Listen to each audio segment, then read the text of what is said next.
Bismillahirrahmanirrahim. Alhamdulillahilladzi jama'ana fi rawdatin min riyadil jannah. Ashhadu an la ilaha illallah wahdahu la syarikalah. Wa ashhadu anna sayyidana Muhammadan abduhu wa rasuluhu wa la nabiyya ba'dah. Allahumma salli wa sallim wa barik ala sayyidina wa maulana Muhammadin Abi Zahra Fatimah wa ala alihi wa ashabihi wa dhurriyyatihi wa adba'ihi ila yaumil qiyamah, amma ba'd. Yang kita hormati dan kita cintai para habaib dan para alim ulama, para muhibbin hadirin hadirat rahimakumullah. Alhamdulillah wa syukrulillah, kita panjatkan kehadirat Allah yang telah mengumpulkan kita di tempat ini, di tempat yang disebut oleh Rasulullah sallallahu alaihi wasallam raudatun min riyadil jannah, satu taman dari taman-taman surga. Kita berharap dan memohon kepada Allah agar selalu dikumpulkan dalam kebaikan dan takwa sampai akhir hayat kita, amin ya rabbal alamin. Salawat dan salam kita haturkan kepada junjungan kita Nabi besar Muhammad sallallahu alaihi wasallam dan kepada seluruh keluarga, para sahabat, zurriyat dan pengikut beliau sampai hari kiamat nanti. Para muhibbin rahimakumullah, al-hikmatu tsalisah minal hikamil ataiyah. Qala al-Imam Ahmad ibnu Athaillah As-Sakandari rahimahullah wa nafa'ana bi'ulumi. Hikmah yang ketiga daripada al-hikam al-Athaiyah. Berkata al-Imam Ahmad bin Athaillah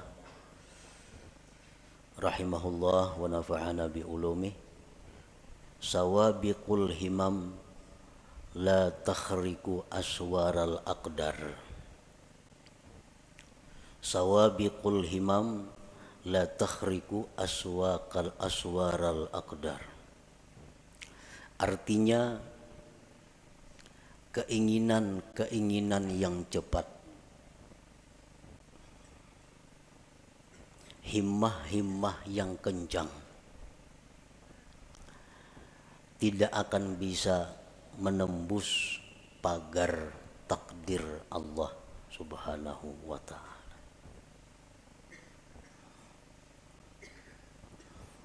Bagaimanapun keinginan kita, kuat dan kencangnya itu keinginan kita, kada akan bisa merubik atau menembus pagar-pagar takdir Allah Subhanahu wa ta'ala. Para muhibbin rahimakumullah, sawabiqul himam itu bisa dimaksudkan dengan quwwatul azimah, artinya kekuatan cita-cita. Nah, kekuatan keinginan yang ada di dalam hati kita. Kita ada mempunyai cita-cita, ada mempunyai keinginan. Keinginan kita itu ada lemah, ada kuat. Kalaunya lemah keinginan kita, habis hanya sampai keinginan itu. Kada tapi hendak juga. Hendak aja cuma kada tapi hendak. Nah, itu ngarannya keinginannya lemah. Nah, keinginan yang kuat disebut dengan quwwatul azimah. Keinginan yang kuat. Keinginan yang kuat dalam diri kita itu menimbulkan beberapa perkara. Satu, al-kasbu, usaha. Nah, kita kapingin benar, hendak benar lawan sesuatu. Hendak benar kita jadi orang sugih. Hendak benar jadi orang alim. Hendak benar jadi orang saleh. Lalu dari keinginan kehendak yang kuat itu timbullah usaha. Nah, timbul usaha. Bagi yang hendak sugih lalu inya bahimat usaha mencari rezeki. Bagi yang keinginan kuat hendak jadi orang alim, usaha bahimat mengaji ke situ kamari memperbanyak ilmu. Bagi orang yang punya keinginan kuat hendak jadi orang salih, macam-macam amalan diamalkannya. Quran, tahajud, salawat, macam-macam supaya jadi orang salih. Nah, itu ngarannya adalah usaha yang timbul dari keinginan yang kuat. Yang kedua, keinginan yang kuat di dalam diri kita itu bisa menimbulkan juga doa. Nah, doa. Ini keinginan ini luar biasa di dalam hati menggebu-gebu. Akhirnya berdoa lawan Tuhan. Ya Allah, hamba hendak jadi kainina. Hamba hendak jadi orang ini nah. Hamba hendak jadi itu nah. Kenapa maka berdoa itu inya? Karena kada tahan lagi menyandang keinginan di dalam dadanya. Kada tahan lagi menyandang sampai meminta lawan Allah. Lalunya berdoa. Nah, yang ketiga, dari keinginan yang kuat itu timbul sesuatu yang disebut ngarannya tawajjuh. Nah, tawajjuh. Tawajjuh ini apabila dari orang salih ngarannya karamat, bila dari orang fasik ngarannya istidraj. Orang bahari batu. Nah, ini batu. Cuma karena keinginan yang kuat di dalam hatinya, batu itu ditawajuhkannya menjadi emas, jadi emas batu itu. Jadi emas. Duit, daun itu diambilnya. Keinginannya yang kuat dalam hati supaya daun ini jadi duit, lalu tawajuhnya luar biasa kepada itu, daun dibuka jadi duit. Amun ini orang salih ngarannya karamat, orang wali ini. Amun itu orang-orang fasik ngarannya istidraj, lanjuran. Orang dahulu mengambil handayang. Nah, handayang beteng ponyur. Lalu ditawajuhnya jadi buhaya. Jadi buhaya.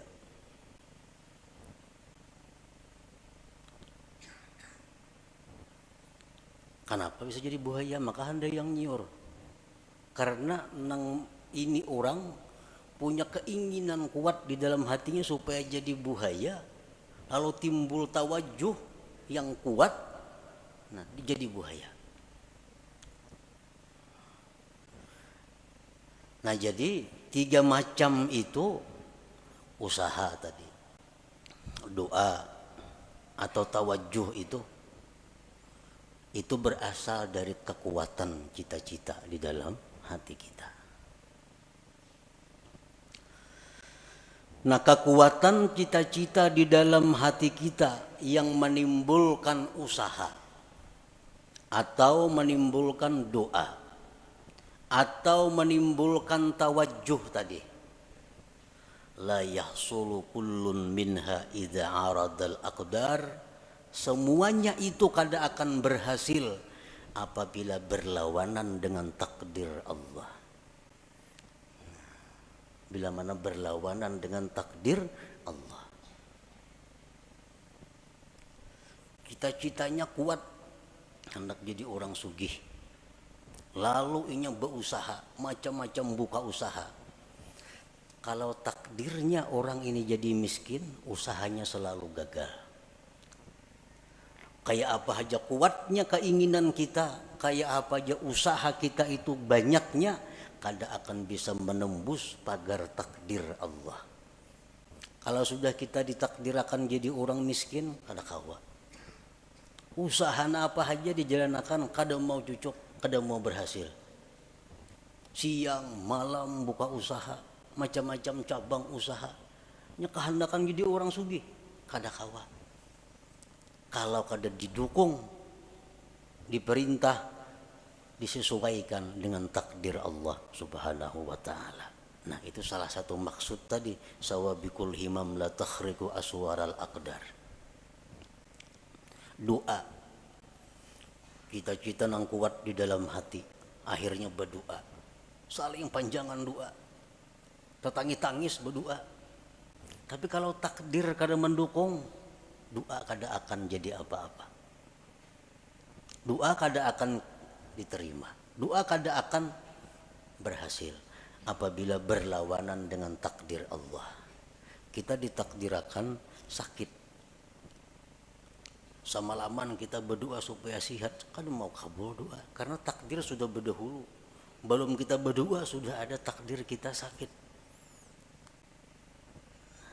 Jadi doa kita kayak apapun hebatnya, walaupun doa dari nabi, doa dari wali, ismul a'zam macam-macam dibaca, kada mau berhasil kalau itu sudah bertentangan dengan takdir Allah. Bagaimanapun hebatnya, kencangnya, kada akan bisa menembus pagar takdir Allah Ta'ala itu. Nah, tawajuh kayak itu juga. Tawajuh. Kayak apapun orang mentawajuhkan sesuatu, dia giling-giling batu berjam-jam kada jadi emas juga, padas tangan. Nah, kalau takdirnya kada ada. Nah, kalau nang takdirnya memang jadi, beberapa japa aja ditawajuhnya itu batu jadi emas.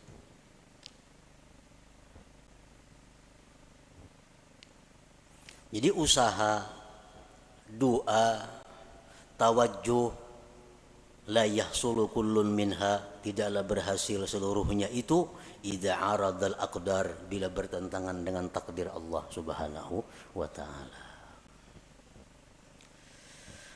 Kenapa usaha, doa, tawajuh tadi kada berhasil bila berlawanan dengan takdir?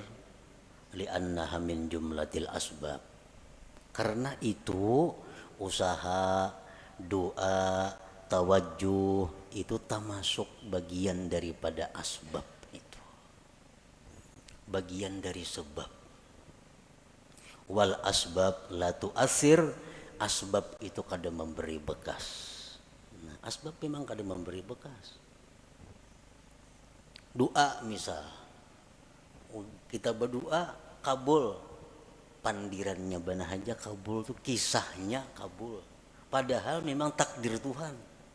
Memang takdir Tuhan. Kalau asbab itu kada memberi bekas napa-napa. Doa kah, usaha kah, tawajuh kah, ngarannya gin sebab. Dan sebab itu kada memberi bekas. Pas berdoa aja kabul, kadanya doanya takdir sudah berdahulu bertunggu. Takdir sudah berdahulu menunggui. Kalau kisahnya doa nang kabul, padahal kada. Doa itu bagian dari sebab. Wal asbab la tu'athiru, sebab itu kada memberi bekas.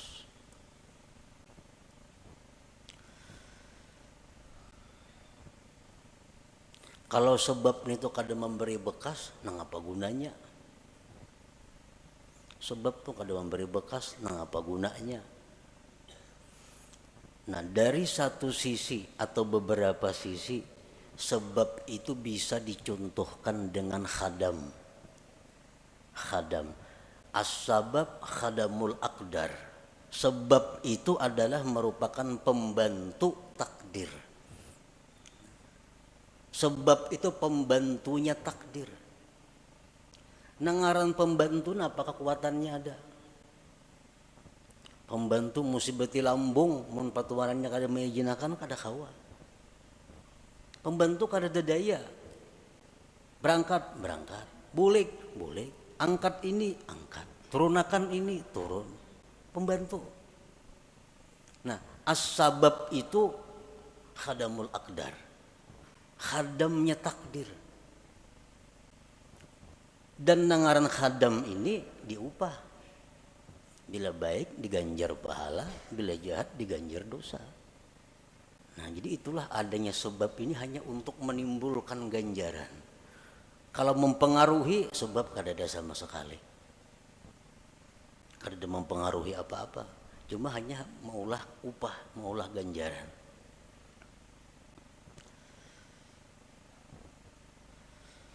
Nah, para muhibbin rahimakumullah.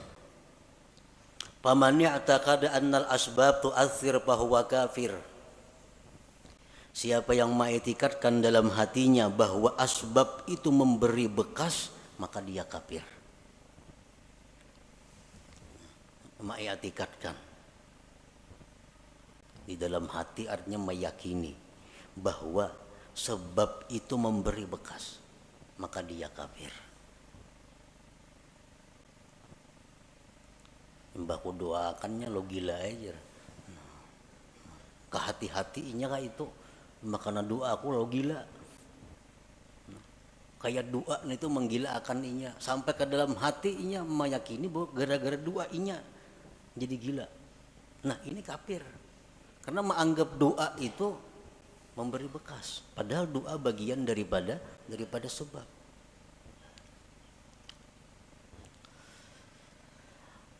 Wa man ya'taqada annal asbab tu'assiru biquwwatin ja'alaha Allah biha fa huwa fasik. Barang siapa yang mengiktikadkan di dalam hati bahwa sebab itu memberi bekas dengan kekuatan yang dijadikan Allah padanya, maka dia orang fasik. Ujarnya, sebab itu kada memberi bekas. Cuma di dalam sebab itu ada kekuatan yang diandak Allah, akhirnya memberi bekas. Nah, ini fasik. Contohnya lagi pisau itu kada melukai jarinya. Tetapi karena di pisau itu ada kekuatan yang diletakkan Allah di situ, lalu pisau itu jadi melukai. Nah, ini orang fasik ngarannya kalau i'tikad seperti itu.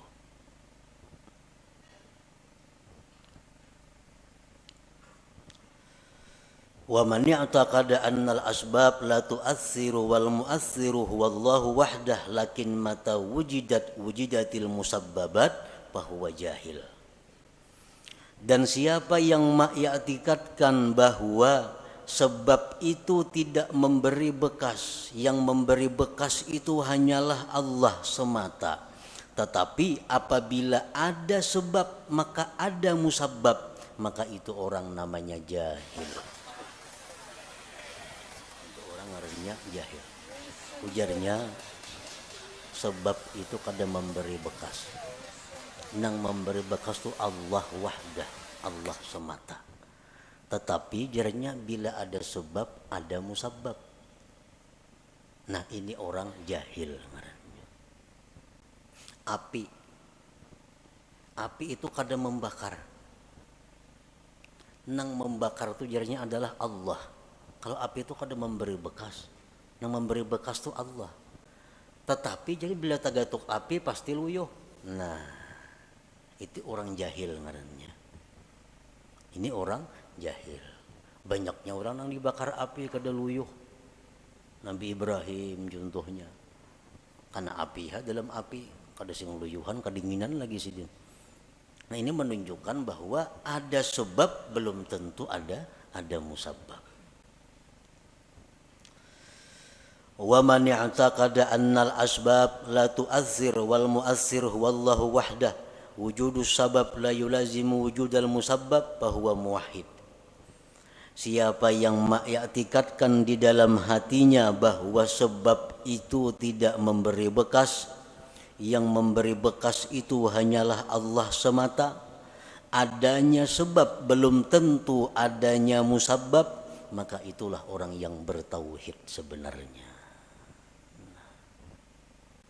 Itulah orang yang bertauhid sebenarnya. Nang memberi bekas itu adalah Allah. Sebab kada memberi bekas. Oleh karena itu ada sebab belum tentu ada musabbab. Tagatuk api belum tentu luyuh, tagatuk pisau belum tentu luka, karena itu kada memberi bekas. Nang memberi bekas adalah Allah Subhanahu wa taala. Nah, para muhibbin rahimakumullah.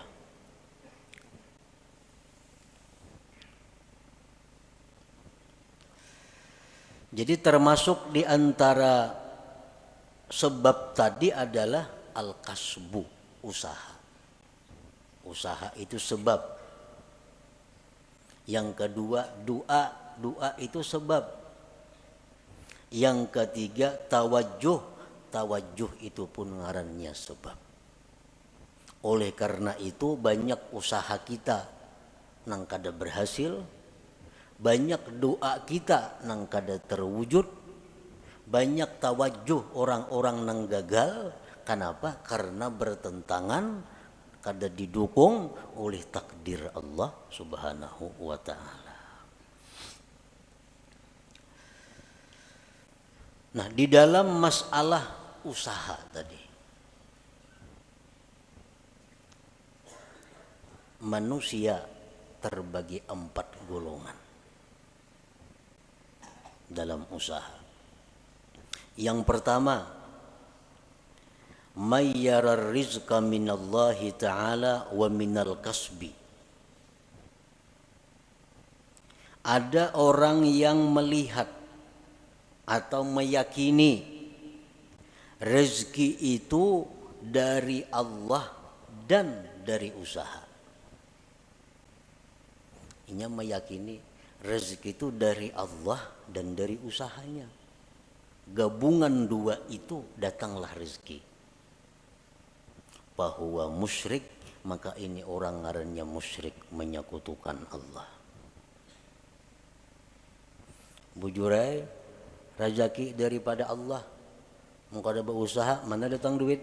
Nah, itu orang musyrik itu.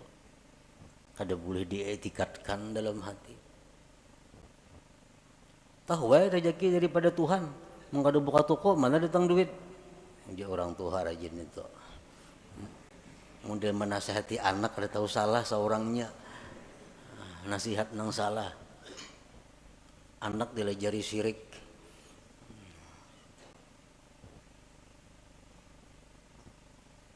May yara rizqa minallah ta'ala wa minal kasbi fahuwa musyrik.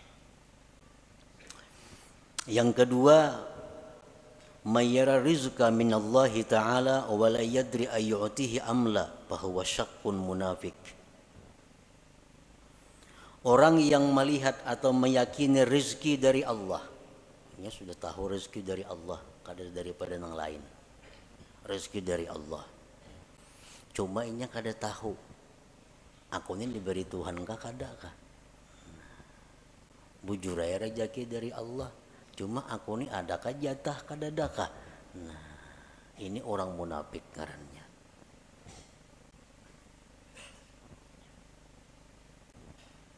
Yang ketiga, may yara rizqa minallah wa la yuaddi haqqah aw ya'sillah li ajlil kasbi fahuwa fasik.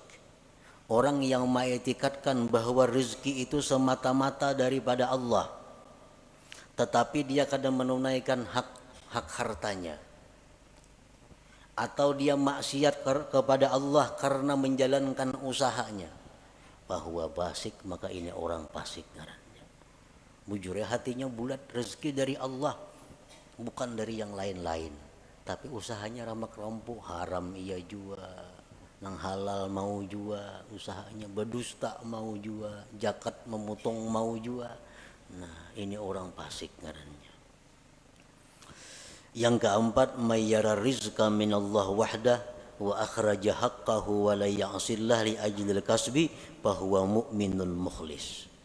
Orang yang mengetikatkan bahwa rezeki dari Allah semata dan dia mengeluarkan haknya dan dia tidak maksiat kepada Allah karena usahanya, maka itulah orang mukmin yang mukhlis, yang murni ngarannya.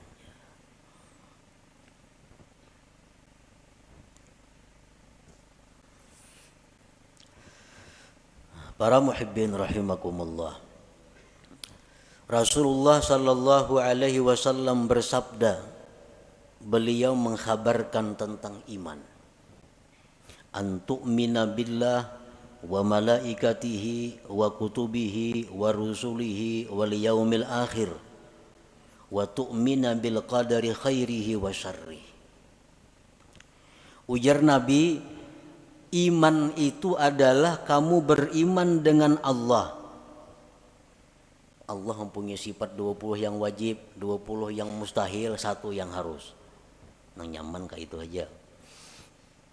Yang kedua, beriman dengan malaikat. Malaikat itu makhluk Allah nang suci, nang diciptakan Allah, jumlahnya hanya Allah nang tahu berapa. Kita hanya wajib tahu 10. Wa kutubihi, wajib beriman dengan kitab-kitab Allah. Kitab yang diutus ke dunia banyak, cuma kita wajib tahu 4. Wa rusulihi, dan rasul-rasul Allah, kita wajib beriman. Rasul Allah banyak, cuma kita nang wajib tahu 25 orang. Wal yaumil akhir, dan beriman dengan hari kiamat. Wa tu'mina bil qadar, dan engkau beriman dengan takdir.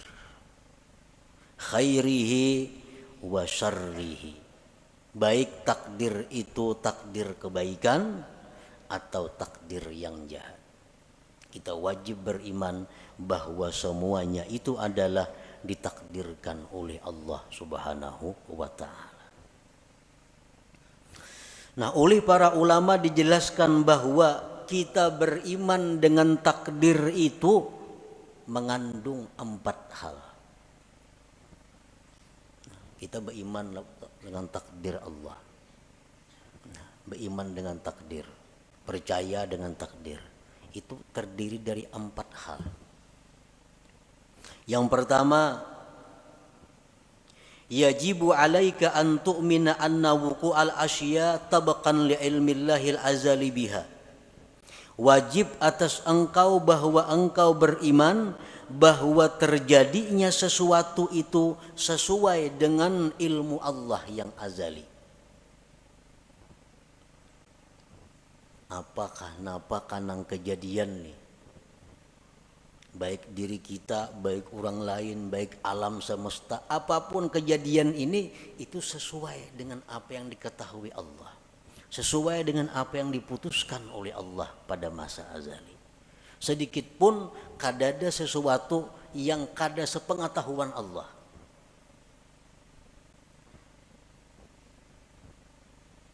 Wajib engkau beriman bahwa terjadinya sesuatu itu sesuai dengan ilmunya Allah. Nah, yang kedua, yajibu alaika an tu'mina annahu ta'ala khalaqa af'alal ibad kullaha min khairin wa syarrin wa iman wa kufrin. Wajib atas engkau beriman bahwa Allah Ta'ala itulah yang menciptakan perbuatan hamba seluruhnya, baik jahat, iman dan kafir. Iman, kafir, baik, jahat, itu semuanya adalah ciptaan Allah. Kita wajib di dalam hati mengetikatkan itu. Innallaha khalaqal khaira wasyarr, Allah menciptakan kebaikan dan kejahatan. Tuba liman khuliqa lil khair, untung orang yang diciptakan Allah untuk kebaikan. Allah ada maulah surga, Allah ada maulah neraka. Kedua-duanya ulahan Tuhan. Allah menciptakan manusia, ada yang diciptanya untuk menghuni surga, ada yang dicipta untuk menghuni neraka. Ujar Nabi, tuba liman khuliqa lil khair, beruntung orang yang diciptakan untuk kebaikan. Sembahyang mudah, beribadat mudah, menuntut ilmu lancar, nang haram-haram mudah menjauhi. Ini tuba, beruntung orang seperti ini, karena diciptakan Tuhan untuk kebaikan. Yang ketiga, yajibu alaika an tu'mina, wajib engkau beriman annama qaddarahullah fi azalihi la budda min wuqu'ihi wa ma la yuqaddiruhu yastahilu wuqu'uhu. Wajib engkau beriman bahwa sesuatu yang ditakdirkan Allah itu pasti terjadi. dan yang tidak ditakdirkan Allah mustahil terjadi. Itu yang ketiga, yang wajib kita percayai, kita i'tikadkan di dalam hati kita, bahwa apa yang ditakdirkan Allah itu pasti terjadi. Apa yang ditakdirkan Allah itu ampun kita. Apa yang ditakdirkan Allah itu jatah kita. Mau kada mau pasti mendatangi kita. Mun kita kada hendak mendatangi, inyan datangi. Inyan datangi. Ada orang fakir datang kepada Rasulullah sallallahu alaihi wasallam. Diberi Nabi kurma. Nah kurma jenabi ini ampun ikam. Kurma ini jenabi. Jaka ikam kata datang jenabi, kurmanya datangi ikam ke rumah. Jaka ikam jenabi kata datang ke sini, kurmanya nang datang ke rumah ikam karena ini ampun ikam kurma ini. Sesuatu yang ditakdirkan Tuhan itu bukan ampun kita. Nangapa? Karena bukan ampun kita, jatah kita mustahil jadi milik kita. Mustahil jadi milik kita. Mesti beambung kita hendak minta, kada kawa. Amun itu kada ampun kita. Iya nang tadi kita berusaha, kita berdoa, amun nang diminta ini kada ampun kita kayak apa? Peminta ampun kita belum minta diberi Tuhan. Nang sulit ini kita minta nang kada ampun kita, lalu kada kabul doa itu. Jadi wajib kita beriman annama qaddarahullah bi azalihi, sesuatu yang Allah takdirkan pada azalnya la budda mi wuqu'ihi, tidak boleh tidak atau pasti terjadi, wa ma la yuqaddiruhu yastahilu wuquhu, dan sesuatu yang tidak Allah takdirkan mustahil terjadi.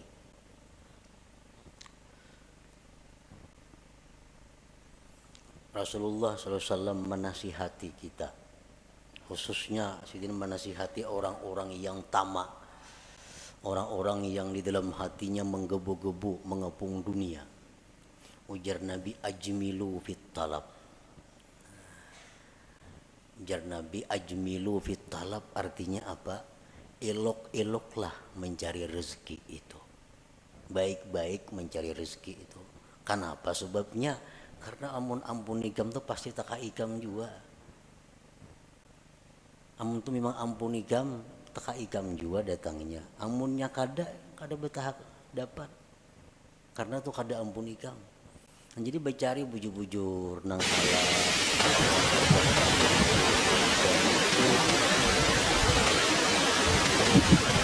Karena kalau memang ampun ikam,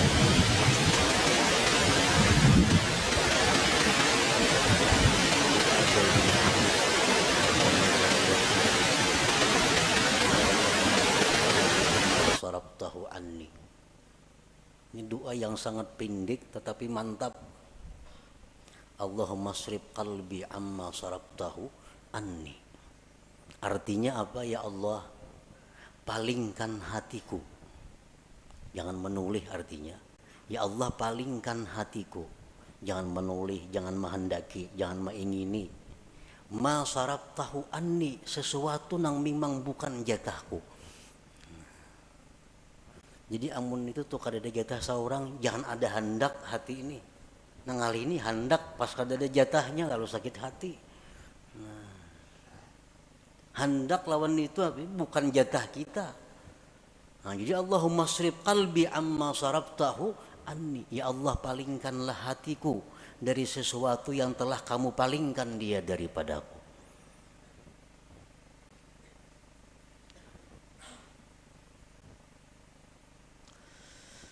Nah, yang keempat, kewajiban kita terhadap iman tadi, yajibu alaika ridha bima qaddarahullah wa muqabalatuhu bima huwa matlub.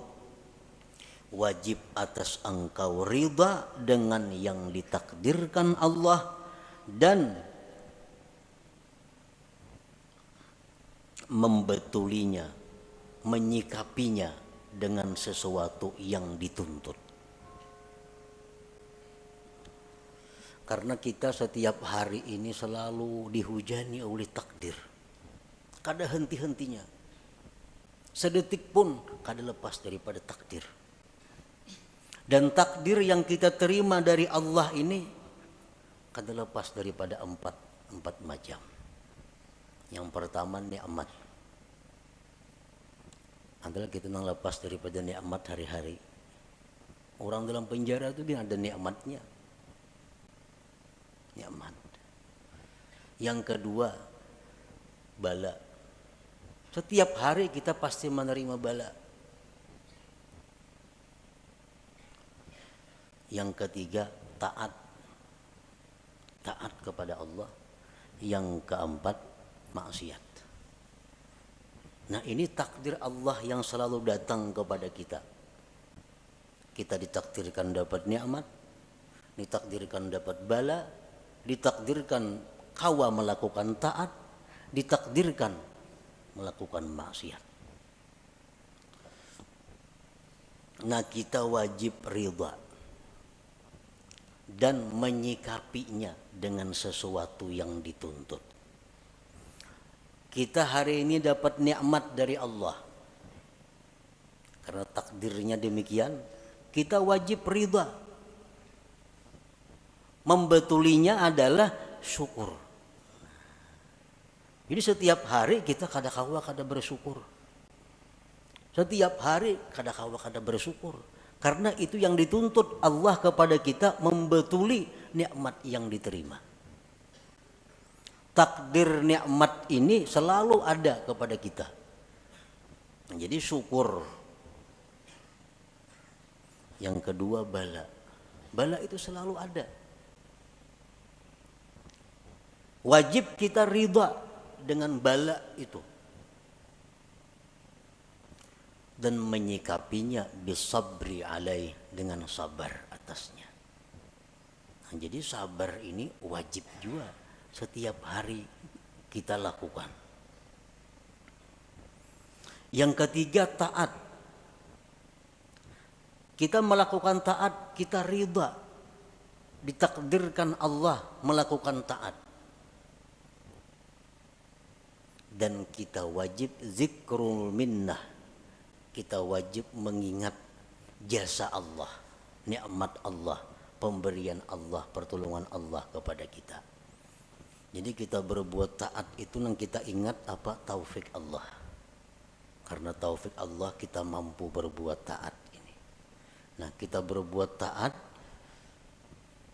ada zikrul minnah, mengingat itu. Ingat bahwa kita ini mampu berbuat taat ini karena ditolong Allah, dibantu Allah, diberi taufik oleh Allah. Yang keempat, maksiat. Nah, kita ditakdirkan hari ini maksiat, kita ridha dengan takdir itu. Ridha dengan takdir maksiat. Nah, menyikapinya dengan kembali dan tobat kepada Allah pauran bersegera. Nah, jadi 4 hal itu termasuk dalam kandungan antu'mina, bahwa kamu beriman bil qadar, dengan takdir khairihi wa syarrihi. Para muhibbin rahimakumullah, kalau kita beriman dengan takdir, iman kita dengan takdir ini asalkan bujur-bujur akan membuahkan banyak manfaat, membuahkan banyak buahnya. Oleh para ulama disebutkan samaratul iman bil qadar, buah iman dengan takdir itu pertama al-itminan, tenang. Tenang. Hidup tenang. Artinya kada gelisah, apalagi stres. Orang stres, orang kebanyakan pikiran tuh orang kada beriman dengan takdir. Samuan asa seorang mau urusinya, samuan asa seorang na menanggungnya, akhirnya stres. Padahal jakanya beriman dengan qadar ini, beriman dengan takdir ini, hidupnya akan itminan, tenang. Yang kedua, at-tawakkul. Orang yang beriman dengan takdir, hidupnya penuh dengan tawakal kepada Allah. Yang ketiga, ada mutaubih li khalqillah, kada mau mencela, kada mau meniwas lawan makhluk Allah. Anas bin Malik berkata, aku 10 tahun berkhadam dengan Rasulullah sallallahu alaihi wasallam. 10 tahun berkhadam.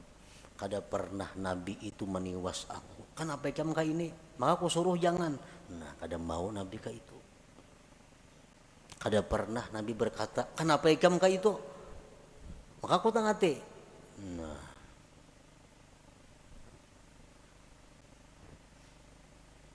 kalau kita beriman dengan takdir, kada ada istilah meniwas, menyalahkan makhluk Allah. Dan yang keempat, buah kita iman dengan takdir adalah ighlaqu babi syaitan bi'in walau, mengunci, menutup pintu syaitan. Syaitan ini suka mewaswisi hati kita dengan jikalau, andai kata, umpama. Nah, itu pintu syaitan. Ikam pang jalan situ, jaka ikam jalan sana, apa lain tuh kisahnya. Nah, ikam jalan sini sunyi, banyak nang jahat. Makanya ikam kerampukan tuh. Ikam jalan sini, jaka ikam jalan sebuting sana, nah gak ada apa-apa situ. Nah, itu jaka. Ini orang yang kada beriman dengan takdir. Kalau kita percaya dengan takdir, pintu itu tertutup. Nabi pun melarang, Nabi jangan diucapkan lau-lau atau jikalau itu, karena itu membuka ruang bagi syaitan untuk masuk ke dalam hati kita. Rasulullah sallallahu alaihi wasallam bersabda, "Lau anna li ahadihim mithla Uhudin zahaban fa anfaqahu ma qabilallahu minhu hatta yu'mina bil qadar." Jikalau bahwa bagi salah seorang mereka itu seperti gunung Uhud emas. Bisi gunung Uhud tapi emas, disumbangkannya emas itu, Allah kada akan menerima sumbangannya itu sebelum dia beriman dengan takdir. Jadi beriman dengan takdir. Nah, kesimpulan daripada apa yang disampaikan oleh Imam Ahmad ibnu Athaillah dalam hikmah yang ketiga ini, sawabiqul himam, bahwasanya himmah yang cepat atau kuatnya cita-cita seseorang, la tahriku aswaral aqdar, tidak akan bisa merubik takdir. Bagaimanapun usaha kita, bagaimanapun doa kita, bagaimanapun tawajuh kita, kada akan bisa berhasil kalau itu bertentangan dengan takdir Allah Subhanahu wa taala. Bukan berarti beliau ini menghimbau kita untuk menjauhi sebab. Bukan berarti demikian. Tetapi yang ingin beliau tekankan adalah bahwa mengembalikan sesuatu itu kepada takdir Allah Subhanahu wa taala. Silahkan kita berusaha, silahkan kita berdoa, silahkan kita tawajuh, tapi ujungnya kita mesti ingat bahwa semua itu adalah takdir daripada Allah Subhanahu wa taala. Nah, itu maksudnya. Nah, kemudian hikmah yang keempat. إلى حضرة النبي صلى الله عليه وسلم الفاتحة. أعوذ بالله من الشيطان الرجيم. بسم الله الرحمن الرحيم. الحمد لله رب العالمين الرحمن الرحيم إياك نعبد وإياك نستعين اهدنا الصراط المستقيم صراط الذين أنعمت عليهم غير المغضوب عليهم. يا الله بها يا الله بها يا الله بحسن الخاتمة يا الله بها يا الله بها يا الله بحسن الخاتمة يا الله بها يا الله بها يا الله بحسن الخاتمة ويا أيها الرجل منه شفاعة صلوا عليه وسلموا تسليما.